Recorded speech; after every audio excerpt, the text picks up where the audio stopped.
welcome back to another video, guys. Today I'm going to be talking about the modifications I've done to my car. So the first thing I did when I got the car is lower it. I put a set of super low king springs in it. Just kept the stock shocks because it just lowered it maybe an inch. As you can see, probably lowers it. Yeah, you can just fit maybe 2 fingers in there on that side and a couple of fingers in the back. The front's about the same. I've got about pretty much a full tank of petrol at the moment in it, or it's at least 3/4, and it sits pretty nice at the back. Even nicer when it's got a full tank and maybe something in the boot. But I'll put the part numbers up here if you want, a similar look to your car. Keeping in mind it was done over 10 years ago, so they've probably, settled and sagged a little bit since then, a bit more. But I'll put those part numbers up here now. And the next modification I did was put a set of the upgraded 16-inch FDR or shark fins, whatever you want to call them. People call them different things.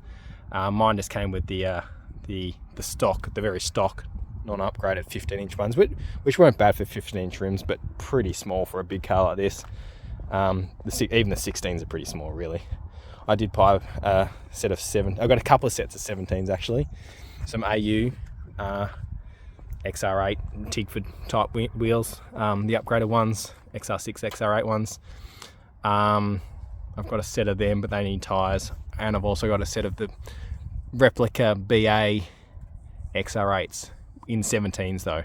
They came out in the BAs in 18s, but so I've got them, and I've also got a set of EB GT wheels, but I don't know, which are cool, but I reckon just these suit the EFs the best, and they ride well, and because they got such a small only 16-inch, but even still, they got quite a low diameter or low profile tire. So they actually, the gearing, if you want to call it the gearing ratio, is kind of better because it's the overall height of or circumference of the tire is actually a bit less. So it actually, for a car that's doesn't have a lot of power, 165 kilowatts, it actually just makes it just that little bit quicker.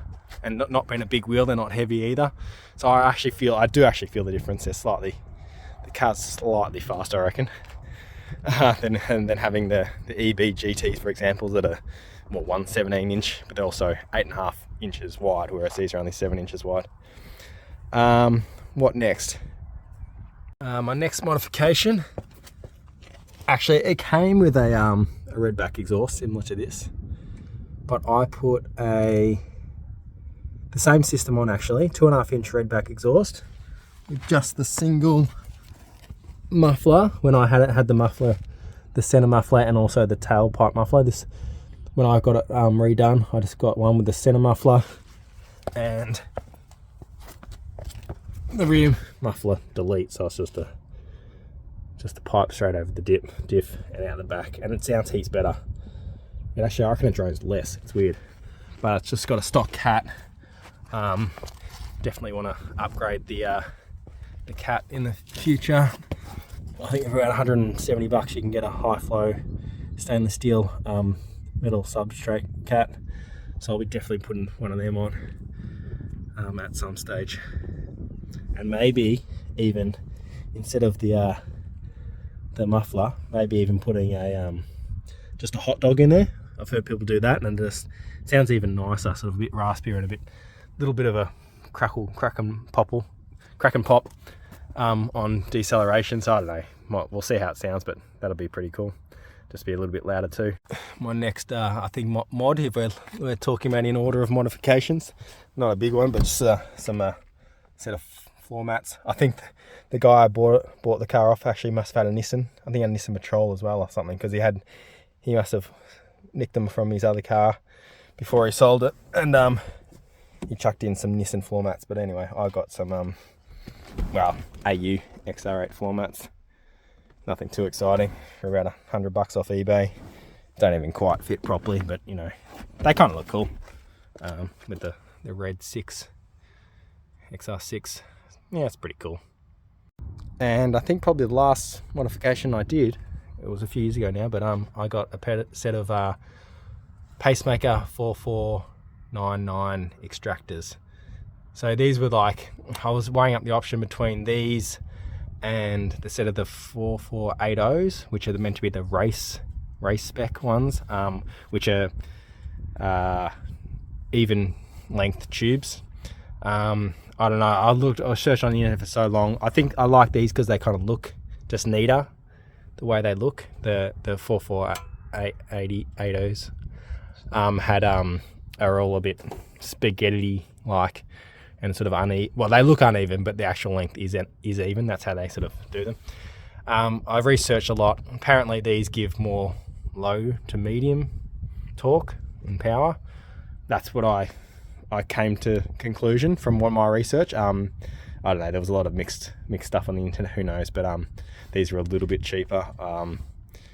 Some people say the other ones sound better, and yeah, the race ones are better at high revving, which I don't like rev the crap out of this thing, so I just thought I'd rather the low to medium power torque. But yeah, who knows, people say that the other ones are better. But maybe I'll try a set one day, or at least the next thing I want to do is ceramic coat these. I did at one stage. I went to I think the Exhaust Brothers, and they just did a little pipe from here. I think I just took the top of the airbox out. I think I left the bottom and this tube, and just put the old P-plater mod.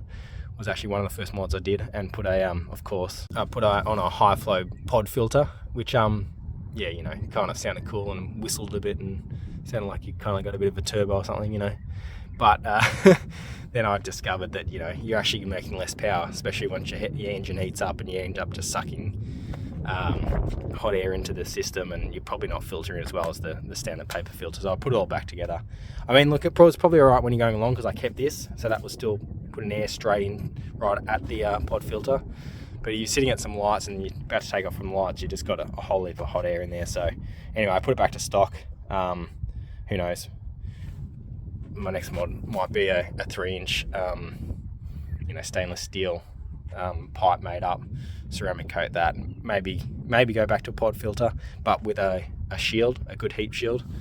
Because I think, well, you have to have some sort of heat shield legally, and also you want that for your performance. But or I might just do it straight into the airbox. You can get high flow panel filters to go in here, like K&N filters that you got oil and stuff, and I don't know how much more they flow. They might sound a tiny bit better, they might flow a little bit. There's things you can do to the airbox. You can cut holes in it, and people do all sorts of things. I don't know, to get 1 or 2 more kilowatts maybe out of it, it's probably not worth it. But I don't know, you know, kids, P-platers have fun. I'm a bit older than a P-plater now, so maybe I shouldn't be doing that kind of stuff. Anyway, they're the modifications I've done so far.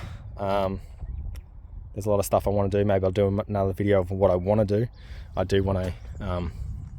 want to do some drilled and slotted brake rotors and some good pads next, because they're close to being due for a change. But anyway, thanks for watching another video, guys. Hope you enjoyed it. They're the mods I've done to my car. Any questions or any comments, just chuck them in the comments below, and happy to answer them. Catch you later.